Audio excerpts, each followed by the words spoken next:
Hi everyone, in this video I'm going to show you how you can translate a PDF document to any language. For example, I have this PDF, I want to translate it to Arabic or French. Just open Google, then search for Google Drive.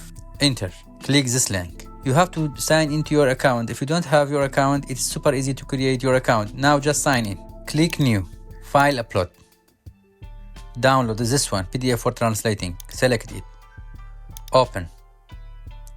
Yes. The file is uploaded. Now you can search for your file. I just changed it to this style. It's easier to search.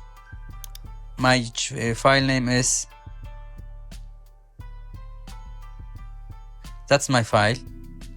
Just right click. Click this one. Open in new tab. Now, from here, open with Google Docs. Then from Tools, Translate Document, Translate Copy PDF for translating, choose a language. For example, I selected French, Translate.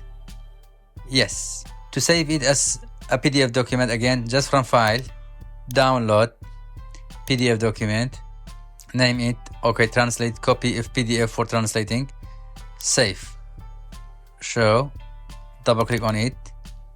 Yes, that is the French version. That's all. Have a nice time.